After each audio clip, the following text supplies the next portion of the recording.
Welcome to the show. You're listening to The Ecosystem, where we talk with the world's most exceptional entrepreneurs, investors, and emerging growth companies who are all making a difference in the world. The purpose is to be educated, spark a thought, and understand how the ecosystem all work together. All of this brought to you by the team at Fund. This is your host, RJ Pahura. My guest today is Amos Schwartzfarb. Amos is the managing director of Techstars in Austin, Texas. He was born in the Bronx, New York, and grew up in Fort Lee, New Jersey. At a very young age, Amos started seeking adventure and pushing the limits. While attending college at UMass, Amos fell in love with rock climbing, which brought him to Northern California in 1993, and eventually a job packing boxes for Shoreline Mountain Project. While there, Amos helped turn an old-school mail-order company into one of the first e-commerce companies, which launched his career into the startup world. Shoreline later sold to Mountain Gear. In 2015, he moved over to the investor side as the managing director of Techstars in Austin. Now, after over 70 seed stage investments, Amos has become one of the most active early stage investors in all of Texas. Amos is also the author of Sell More Faster, the ultimate sales playbook for startups.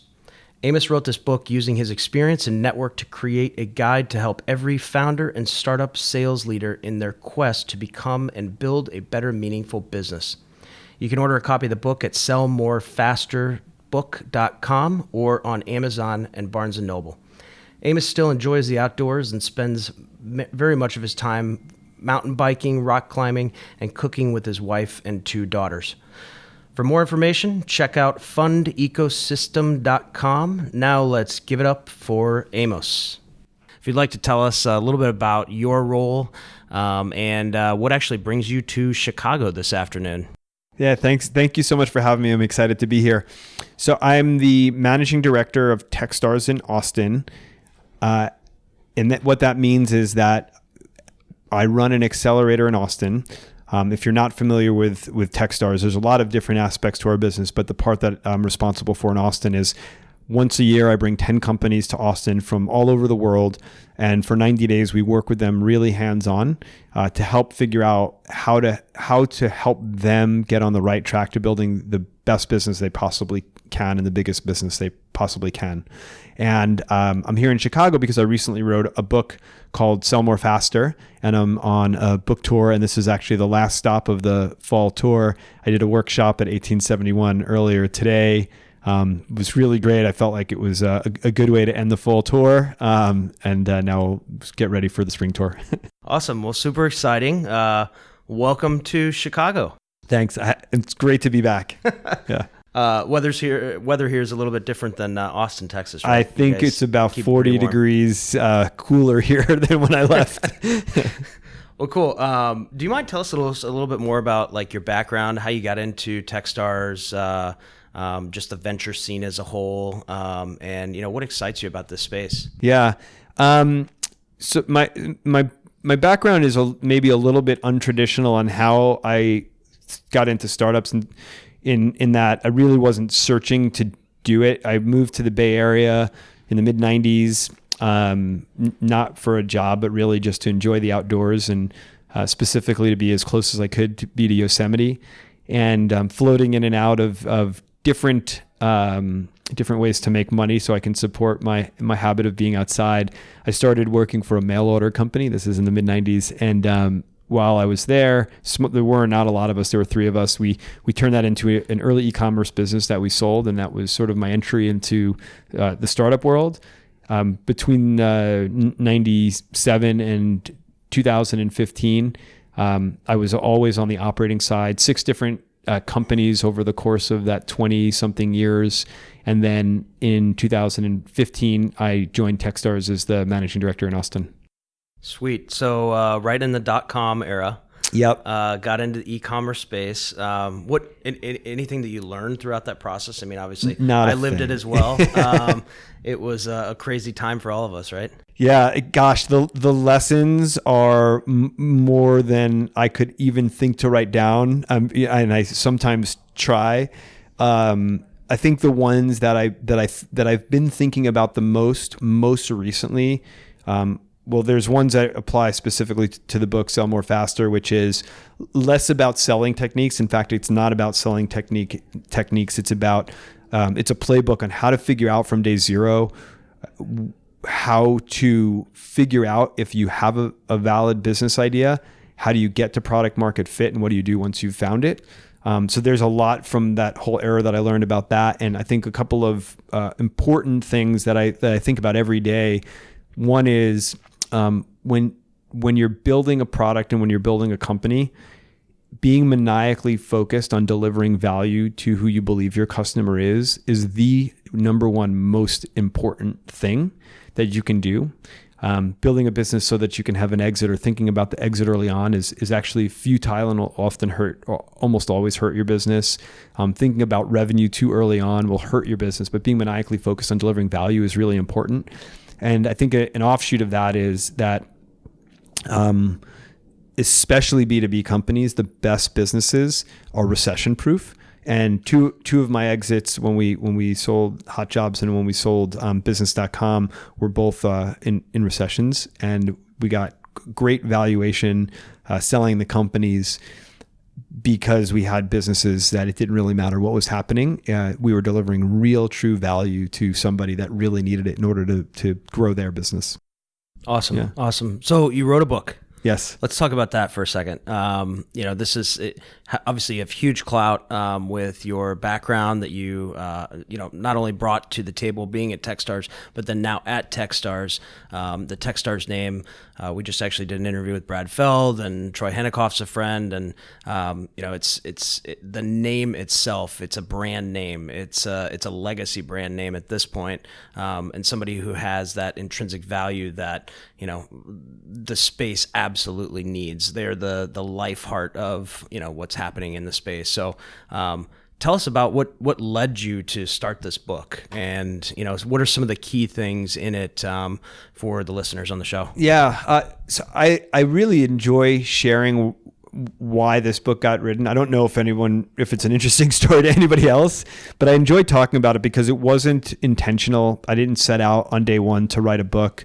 The short version of the story is that I'm pretty active in my unprofessional life, and I got hurt, and I had to sit on a couch for a couple of months and do nothing, and I don't sit still well. And so it sort of at the same time, one of the things that was happening, it happens a couple times a year, which is that my peers, and a lot of the companies, they come to me with the same questions around sales. And one of the ones that I get from my peers or used to get from my peers is, could you come do a workshop at my program around sales? And I would always kind of scratch my head as I don't really know what a workshop on sales is. It's a very broad, and no one really knew what they wanted either because it wasn't their background. And so here I was sitting on the couch having a little bit of extra time on my hands. And so what I decided to do really was come up with a list of potential workshops that I could build and then see which ones I should actually build. And so I came up with a list of, I think, 18 workshops that I could potentially build. And as I was getting ready to share this with my peers, I realized that a lot of what was in there wouldn't make sense for anyone unless you already knew it. And so I had to do something to make more sense of it for them. And so I turned that into a six-part blog series that never got published, and I'll lead into why. And again, sort of my thought was, maybe I'll still do the workshops, but here's some material that I can just hand to people and, get everyone sort of in the same place, and then we can sort of go from there on what are the next level of questions and how do we dig deeper into the things that actually matter. And so as I finished that blog series, I shared it with a small group of people for feedback. Was the content good? Did you understand it? What was missing? Just, the normal things you would hope someone would do when they're trying to create something that's meaningful. And I got some great feedback on how to make it a little bit better. But the one resounding thing over and over was, why don't you write a book? And it's still, even at this point, I was like, yeah, that sounds interesting. I don't know how to do that. I don't have the time to go get a publishing deal. I don't want to self-publish. And so it was like a nice compliment and it felt like it gave me some validation that I should, publish the blog series. And then just by coincidence at the same time, someone that I knew, actually someone who used to work at one of my portfolio companies, became an acquisitions editor for Wiley Publishing. And she reached out to me, not because she knew I was doing this, but because she was looking for people to meet inside of Techstars that might want to write a book. And so I said, well, interesting timing. I wrote this thing. If you think there's a book here, let's talk. And if you don't, like, I'm not offended at all. And she read it and she did her own research and she came back and said, yeah, there's a book here. And there's nothing that I can find out there that's similar to this. Let's do this thing. That happened. The conversations with her were basically like end of October to middle of November, end of November last year. I had a lot of it done already. And so I was like, great, let's do this thing. Sat down and, 6 weeks later, I had the first draft of the book completed. It's incredible. What are some of the most important things in sales for you, in your opinion? Obviously, they're in the book, but maybe some cliff notes for everybody who's listening. I think we know sales is like the lifeblood of any organization, is what keeps them going for cash flow, right? But what are some of the most important lessons that you have in the book? Again, just the abbreviated versions that you'd want to share. Yeah, I'm happy to share it. And what I'll say is that if people go and read the book thinking they're going to learn how to be a better salesperson, that is not what you're going to learn. The book is really perfect. What do I need to figure out to see if I even have a sellable product? Excellent. And how do I recognize when I've found that, and then what do I do from there? And so the whole foundation of the book is based off of a framework that I developed many years back called the W3 method. And it's understanding truly who are your customers, or who do you think your customers are going to be? What are they buying from you? Not what you're selling to them, but what are they buying from you, and why are they buying it from you? And that why is not just the business reason, but the personal reason of the person you're selling to. And really the entire book is based off of that framework, with the concept that until you have an understanding, or at least a really strong theory of what you believe there, you're shooting in the dark trying to figure something out. And even when you have that, you still need to go get a bunch of data to validate that you're headed in the right direction. And probably the most important piece of that is be as narrow and specific early on as possible, even if it should feel uncomfortably limiting, so that you can prove that there is some group of people that you're actually bringing value to. That's huge. So what would you say the percentage of people are that are coming to you that think that they have a saleable product and they don't? It's a great question. I'll answer it a little bit differently, which is the number of people who come to me that are sure that they either have product market fit or are on the path to product market fit that don't yet is probably 70 to 80%, if not higher. Keeping in mind that most of the people that I'm talking to are relatively early in the stage of their business, pre-Series A or around the Series A or earlier. Yeah. Wow. How is the book being integrated into, Techstars and the ecosystem? Because this is something that, right on your cover, it says that the Techstars logo is on there, which is huge. And, huge accolades to you for getting their endorsement on this as well. But, how is this integrated into the programming? Is it integrated into the programming? And how else are you, potentially sharing this with the larger ecosystem, like the 1871s of the world, like, all of the other people that are out there, obviously Capital Factory in your hometown in Austin. Anything you can share there? Yeah, great question. Could you imagine if I said, I don't have an answer to that? Or they're not supporting me. When I reached out to David Cohen and Brad Feld when I got the book deal, and they were incredibly supportive. In fact, when I didn't have a title yet, and one of David's suggestions was, we have this concept of more faster. Do More Faster is a book that he wrote, and it's really like a mantra of Techstars. And he said, what if you called it Sell More Faster? And I was like, oh, that's kind of interesting. It actually captures what if you do this right, what it'll do. So the way that it's being integrated, there's a couple of different ways. Across the network, it is now one of the books that we give to every founder when they come into one of the programs. So if you're a Techstars founder, you're going to get a copy of it on day one of the program, along with Do More Faster, venture deals, and some swag and some other things. So that's how we're getting it across the network right now. The other thing that's happening is that in Techstars Austin, there's a sequence of workshops that we do in week 1 that all build on each other. And they're all foundational things to say that you may not solve all this before you leave the program in 90 days, but these are the things that you need to be thinking about. And the workshop that I've been going around and teaching is actually the workshop from day number 1 of the program. And then it's integrated basically into everything you do. And the workshop is really figuring out your W3, like what, okay, you have this framework, who, what, why, like, but how do you actually go figure that out? And so that's what the workshop is about. And that's what we do on day 1. And then there's other workshops that are not part of Sell More Faster, are the rest of the program. A side note to that is, I'm in the process of putting together book number 2, which are those 5 workshops. And awesome. We're going to have some experts come in to write some of those chapters, some people that but I'll just stop there because I don't know if people want that out in public yet. Excellent. Yeah. Any other main key points that you want to highlight on the book? Because I'd like to get some information on Techstars from you as well. Yeah. Key points on the book. I think that, as a reader going to read it, there's a couple of things to think about. One is it's a pretty fast read from what I've been told, which I think is great because really the idea is go out and do stuff. But if you're going to take it seriously, just because it's a fast read, it's a lot of hard work, and it's one of the things that I talk about both specifically and sort of inherently in the way that I describe things. A lot of the concepts in the book are going to make it feel like you're moving slower at first. They're simple concepts, but they're super, super hard in terms of the amount of effort to get it right. So you read it for entertainment, great. Read it because you want to use it as a framework or a series of frameworks to build your business. Just expect that there is no silver bullet. Superman's not coming. It is hard work, and it's really about, how do I think about what the hard work that I have to go do to get it done. That's probably for me the biggest takeaway, just setting expectations. And I actually say that right in the introduction of the book. Awesome. Yeah. Awesome. So I think it's sort of obvious, but just, hearing from the author, who is this book for? Who is the ideal reader of this?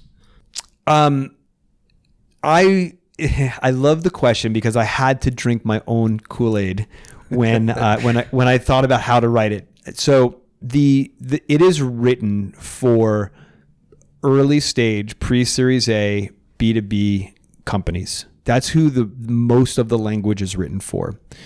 I believe that most of the concepts in the book, if not all of the concepts in the book, actually can apply to any type of business at any stage. And over time, I'll try to prove myself right. And if I'm lucky enough, I'll get to write either future editions or different versions of it for different audiences. But this one is written more for B2B early stage companies. That doesn't mean you won't, if you're a consumer business or a later stage business, you can't get value from it. I believe you absolutely can. And I've actually been told that from readers that I don't know, which has been a huge point of validation. So I don't know if that answers your question. Totally. Yeah. And probably anybody who's aspiring to become a early stage B2B growth company, right? Yeah. Product market fit is so important in the ecosystem that, but I think even if you're someone who puts on conferences for a living, there's probably a couple of little nuggets that you'll say, shit, yeah, I got to think about that differently. Absolutely. Cool. Well, let's get into Techstars, because I think that it's one of those things. I've been doing this for almost 10 years now. I can't believe it. But it's one of those things that, people wonder a lot about Techstars. And, I think Techstars and Y Combinator are the known accelerator programs in the world, really. Mm-hmm. And I think Techstars has probably the larger footprint and the largest footprint and the most respected one at that. But I also think a lot of people don't exactly know what it's like. I'd say like the good, the bad, the ugly. There's nothing really ugly about it, but I know some people that have gone through Techstars, that lived on the couch in 1871 programming all night long and just chicken noodle soup and whatever, not because they were forced to, but because that was the life, right? It was finding the product market fit and then doing the rollout successfully, getting the salespeople, driving additional revenues, and look at those KPIs. So What is life like now that you've been there, a few years? Was it 4 years, 3 years? I'm about to run my 5th program. Okay. Yeah, so for about 4.5 years. Yeah. Awesome. So what can one expect, at your program in Techstars? Because I think a lot of them are very similar. Yeah. So they are similar. The way to think about it is there's some basic frameworks. I use that word a lot, right? But there's some basic frameworks that we all follow. But what happens inside those frameworks is based on the individual managing director and program manager and how we think about the world and what our backgrounds are. And maybe one thing I'll say before I jump in, because you mentioned YC, and it's interesting because obviously we get compared a lot, but if you look at what we do and how we execute, we're actually quite different from one another. And for some people one is better, for some people other is better, and I think it's great to have different options, but we are very different in terms of how we engage with founders and how we execute the thing that we execute.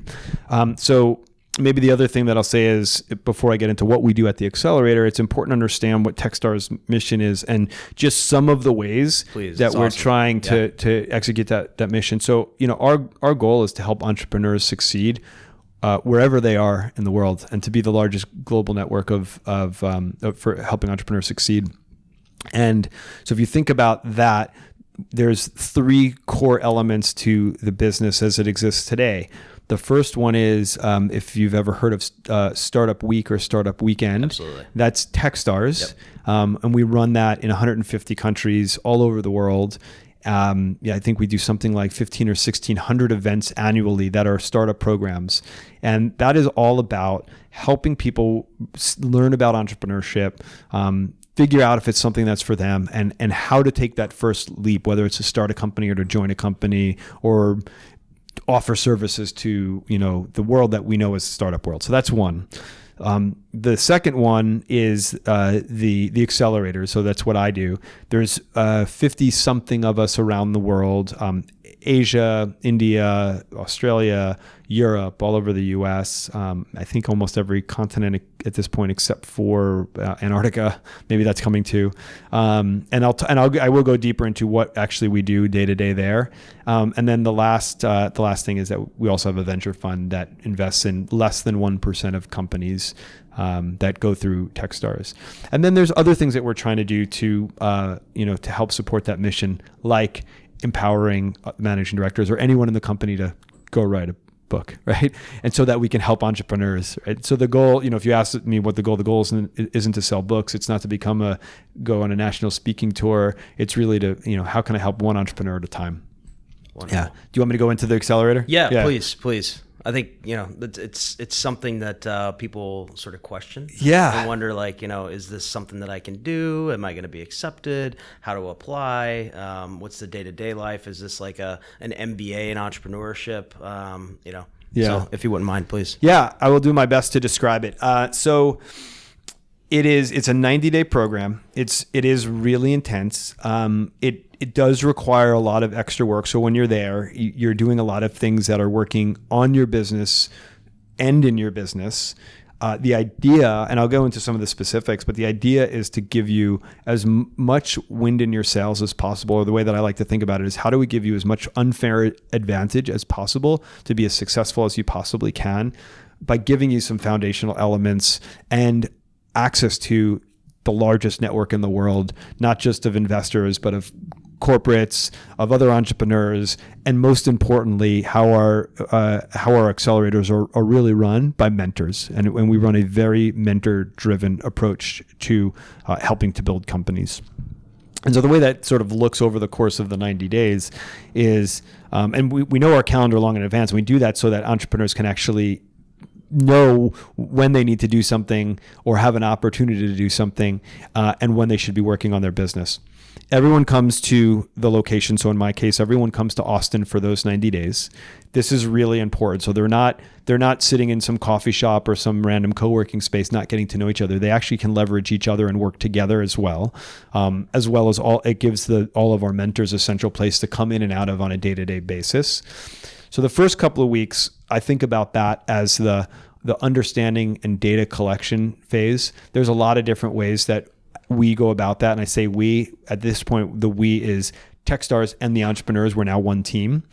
We introduced them to, well over 100 mentors that they're meeting with in this course of time so that they can collect data, some good, some not good, on what they're doing, what people are thinking, what questions it asks, people's opinions. And it also is a really fast way for me to get the fire hose on all the stuff I couldn't learn while getting to know them. And so we're trying to basically strip everything down and question everything. Even if they're 100% right, we want to get as much data as we can to see if we can prove it wrong so that we are right and can move in the right direction. After that, we move into, okay, now that we have this data, what's our plan? It may be the same plan. It's usually not that they came into Techstars with. And then how do we go and execute that plan? What are the resources we need for that plan? And then the last part is, okay, now how do we put that together in a way where we can communicate to anybody around the world about what we do, whether it's an investor, a customer, or just a friend, so that they understand it, so that we can achieve the goals that we're trying to achieve. And so there's a bunch of other parts of that, right? Like, we clearly, if they're raising money, we will clearly make investor connections for them directly. We do have a demo day in Austin. It is something that we do as a forcing function to nailing your pitch, but it's not about getting investors there. In fact, investors are invited to come, but it's not an investor specific event. We actually have another event that is for investors where we're curating one-to-one connections with each of the companies and investors, double opt-in. And then in the course of the program, the first 3 weeks, like I said, are heavy meeting times. And then after that, there's a lot more time that's freed up. We do workshops once a week and once a week only. It's the same time every week, and it's all foundational elements to building a business. And then we do like typical things, like once a week we have a KPI meeting. We do some sales meetings, some product meetings, and that sort of thing on a regular schedule, so the entrepreneurs know exactly what to expect. Awesome. And a little bit more about the venture fund. What can I tell you about the venture fund? It's typically 150. Is that correct? That's invested in each company? company? The investment into the companies at the accelerator level is different than the venture fund. At the accelerator level, when a company comes in, it's $120K investment, broken out into two different vehicles, but it's more detail than matters. Yeah. And then the venture fund looks at the entire portfolio at all different stages and looks for where we believe there are outliers that may or may not be known by the rest of the universe, looking to invest in companies. So yes, sometimes we are in on the hottest deals, and other times, because we're spending so much intimate time with the companies, it gives us an opportunity to be in on deals seeing something that other people don't see because they don't have the access to see it. Awesome. Awesome. So you see a hell of a lot of companies that come through. The application process, I know, is pretty intense. What did Austin look like? You just closed out this round, right? Yeah. So what did Austin look like? How many applications? Narrowed it down to 10 companies? 10 companies. Okay. Yeah. So I'm going to answer this question a little bit differently, which is one thing. Every managing director has a slightly different process.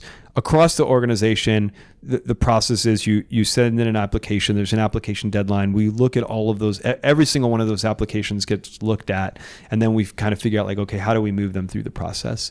I've taken a little bit different of approach personally, which is that I'm recruiting and looking for new companies all year long. And a lot of times I might be speaking with a company for 18 months before I make them an offer to join Techstars.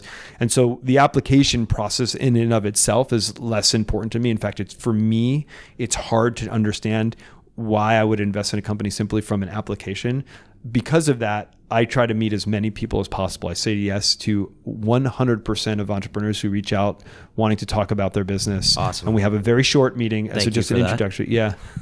Yeah. And anyone is welcome to reach out anytime, and we will do our best to meet with you. So I probably, between myself and one of my partners that we look at we both look at the companies, we probably combine do 700 to 900 meetings a year to get down to the 10. And then there's a whole bunch of applications on top of that, we try to talk to everybody. It is really hard to do that, but we do our best to try to talk to almost everybody. Yeah.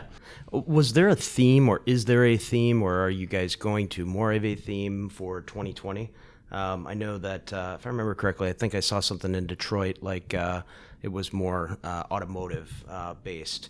Is there anything like that in Austin with the Techstars there, or what's that look like? Yeah, so we do have thematic accelerators, so with 50 plus around the world, a lot of them are, and I can explain that model. Every one of us has our own theme, and I'll talk about mine, which is I run what's called a city program or a horizontal program. So I have my own investment thesis, but we do have thematic programs. So you're right. The one in Detroit is a mobility program. We have several that are fintech programs. We have a healthcare program. We have a retail program. We have a space program. I mean, there are lots and lots of different types of programs. And then we have a bunch that are horizontal. In Austin, we actually have two programs. So I run the horizontal, and we also have an impact program. So all the companies have to be mission driven, doing something good for the world. And I have a partner who it makes those accelerator investments. For me, I am a big believer in, because everything or mostly everything we're doing is pre-Series A, in finding entrepreneurs that I can get a tremendous amount of conviction in. And I know every investor says that. The way that I've tried to execute that, maybe much differently than a lot of people, is that I do my very best in the first and often the second meeting to not ask them a question about their business. And even if it comes up, it's not the important part of the conversation. I'm trying to learn about them and seeing if I can get conviction that they're able to build a meaningful business. That doesn't get me to my final 10. That gets me to probably my final 30 or 40 of people who I really, really believe in. I believe the CEO can lead a meaningful company. I believe the CEO is building a team that is cohesive and can attract great people around them. To me, that is more important. Then I get to that final 30, and then it looks more traditional, right? Like, what are the markets that I think are most interesting? What are the markets that are most interesting to me? So it might be, hey, it's a really big market. I think there's a really big opportunity here, but gosh, I will not be a good partner because it's just not interesting to me. So that's when I'm trying to weed that stuff out. Awesome. So anything else about Techstars that the audience should know? Ooh. Any big changes in 2020? If there are, they're probably not things I could say. I think that's the gist of it. I mean, really the way to think about Techstars is more than just the accelerators, which is what we're known for. Really think about us as an organization who truly and deeply cares about helping entrepreneurs succeed. And this has stayed with me literally from my first week of Techstars, which is my first week of Techstars. I sat down with, at the time we had co-CEOs, David Cohen and David Brown, who are the two of the founders. And in our meeting together, as they're like sort of talking about the history of Techstars and all that, one of the things they said was that they stick true to that. They really impart on all of us to stick true to, which is always put the founders first. And what that sometimes means is, if you're coming to a tough decision and you're looking at what's better for the founders, what's better for you, what is better for Techstars, or what's better for your investors, always make the decision on what's better for the founders, assuming that it's legal and high integrity and all that. Always make the decision that's best for the founders. Because if we do that, we will continue to build an amazing network. And so I think if I could leave people with one thing on Techstars is, think about the accelerators as a tactical execution point of a bigger vision that we're really trying to achieve. Yeah, that's awesome. Cool.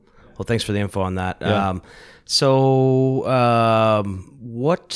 What are some companies and or technology that you are most excited about right now, in general, or if you would like, be very specific? There continues to be, and I don't suspect this is going to stop in the next decade, but there continues to be a lot of industries that are still adopting technology differently than you and I, who live it every day, are adopting it. And they're not always thought about as industries, but essentially you can think about it that way. And so here's a couple of companies in my portfolio that come to mind that help to illustrate that. One is Scale Factor. Do you know Scale Factor? Love Scale. Yeah. They're actually a sponsor of fund. Yeah. Awesome. Yeah. So one of my portfolio companies from 2017, and they are automating accounting and bookkeeping for small, medium businesses and doing We're switching our accounting to them as well. Yeah. Great. Yeah. Awesome. So I think, what they're doing is they're helping entrepreneurs focus on the things that they care about, which is building the business, not building on the, not focusing on the bookkeeping. Right. So that's one. Another one from my portfolio that I really love from my 2016 class, my first class, is a company called Chowbotics. So they're a robotics company that has created a healthier way and more efficient way to make food. Real simple. It looks like a vending machine to the user. It is in the back end. It's a robotics company. They're doing exceptionally well, and the way that they're delivering is in places where people need food. There may not be a kitchen, or maybe it needs to be really, really healthy and or clean. So places like offices that don't have cafeterias, hospitals, schools, that sort of thing. So I'm really excited. And again, like, they're not displacing any type of worker. They're actually creating a new way for people to get the kind of thing that they need to, which is food and substance. What else? There's another company in my portfolio called StoryFit, which is a company that is able to deeply understand in a matter of seconds content. So in the case of their go-to-market strategy, a manuscript for a film, and be able to not only understand, like, what can we do to make this manuscript better for the consumer that's going to be viewing it, but who is that consumer, and what are all of the other elements that the film, the production company can create either as part of the film or ancillary to the film, in order to create the most incredible experience for the end user or the end viewer. So there's a few for you. Yeah. That's perfect. Yeah. And you shout out again to Scale Factor. All day long. Yeah. They're amazing. I know they're doing some huge things in Austin. I wouldn't be surprised if they'll be the next unicorn. I think we're on that path, but it's a long journey, and it's a hard journey no matter what. Yeah. It's awesome. So you've spoken at Fund Conference in the past, specifically our Austin show. What was your experience there, and why do you think things like Fund are important, not only in Austin, but just in the ecosystem as a whole? Yeah, I think the thing that I really appreciate about what you all are doing is that you're bringing people together, and it's very similar to Techstars, right? You're bringing people together around a common concept and theme, and helping them with resources and networking in a way that hasn't really existed before, right? It's different than the kind of conference where all you're doing is you're getting, okay, what's the latest industry trend, right? There's definitely some of that, and you need some of that. But just using the panel that I was on as an example, which is like, I think I don't remember the exact name. It was something like, how do you have balance in your life, right? And I love this topic, and I talk about this topic all day long. It was on mental health too. Mental health, right? Yeah. Exactly, right? Yeah. Like, we did something like that with Brad. Yeah, how do you build a company and stay healthy, physically healthy, right, and mentally healthy, and being able to bring people around, topics like that, and having a safe place to open up and share and realize, like, oh, I'm not alone, and people to talk to. And I do not think that I'm an expert, but what I do think is that I've been talking publicly about this for a long time, and I enjoy it. And if all I'm doing is helping other people feel comfortable being open and honest about it. So that's what I love about what you guys are doing, right? You're creating this platform for people to actually have open, honest conversations that are not necessarily all from the same group of people, right? It's investors, it's entrepreneurs, it's everyone coming together. And also, by the way, learning and connecting on the thing that's most important, which is building your business. Yep. Yeah. Yeah. Awesome. Well, thank you. Thanks for the shout out. Let's see. It's funny. You sit across from me here. You got some badass sleeves, or half sleeves, I guess that I would say. I've always wanted a tat, but I just don't know what I would ever get. But don't get one until you're 100% sure, because they don't go away very easily. Yeah. What's one thing that people might not know about you that you're willing to share? I'm willing to share anything, so it's a hard question to answer. I really don't mind sharing anything. One thing about me that I'm willing to share today. So here's something. I'm 46 and a half years old. I'm very excited about turning 50. I'm 1,259 days away from it. And I have a couple of goals. You were that excited about it that you know the date. Yeah, well, I have a couple of things. One is that when I was turning 40, it was like a big deal. I was like, holy shit, how am I turning 40? And so I made it a goal in my late 30s. I'm like, I want to be fitter at 40 than I was in my 20s and 30s. And I was pretty fit back then. And so I made it a goal, and I feel like I achieved that goal. And it's like, okay, what's next? I'm like, well, can I do it at 50? So now I'm getting closer, right? I want to be fitter at 50 and in my 50s at any other point in my life. And so I have it on my mind because I'm going to embark on something pretty big, starting on my 50th birthday on April 7th in 1,259 days. So that hopefully, I don't know if it will start a movement. I don't know that that's necessary. I even as I say that out loud, how am I so pompous to say that? But I do believe that people can, in our where we are in the world, and with science and how we're learning more about how to take care of ourselves, that we can actually live a very different life now than my parents, who are pretty healthy as far as people in their 70s go. When I'm 100 years old, I want to be doing everything that I'm doing today. And when I'm 150, and I do plan to live that long, and I know that sounds crazy, but I believe it's possible, I want to be doing what my parents are doing in their 70s. Awesome. Yeah. So what is that in their 70s? I mean, my mom ran a marathon last year, her first one, Holy or 2 crap. years ago now. Wow. Yeah. They're getting out and enjoying life in a way they've never done before. So we have so much opportunity ahead of us, and I believe there's only we only get one round on this earth and this body, right. No matter what your beliefs are. So why not make the best of it? Yeah. We should have you back for a talk on the mental health piece. I know that was a big thing in Austin that we had talked about. So yeah, I love that. Definitely appreciate that. Cool. We're coming to a close here real quick. I think it's important to know, we've talked about a lot today. We talked about your book. We talked about Techstars, some of your experiences throughout the processes, what you guys look for at Techstars, your current manager, your current class that you have coming up through Austin. Obviously health and wellness, both mentally and physically. But I think it's important, the book itself, Product Market Fit, Just Sell More Faster. Again, where can people find this book? Yeah, you can get the book anywhere that books are sold. Amazon, Barnes and Nobles. Those are the two most common. Just go to Amazon, type in "Sell More Faster" and/or my name, Amos Schwartzfarb, and you should be able to find it. I also have a website, which is sellmorefasterbook.com, and you can just get a link to Barnes and Nobles or Amazon there. Awesome. Yeah. Awesome. Well, cool. Well, just in closing, I want to thank you again for coming to Chicago. I know you're here on some other business, but very much appreciate you being a part of this, sharing your knowledge with our audience, and thanks again for being a part of it. Cool. Thank you so much for having me. I really enjoyed it. All right. Cool. Take care.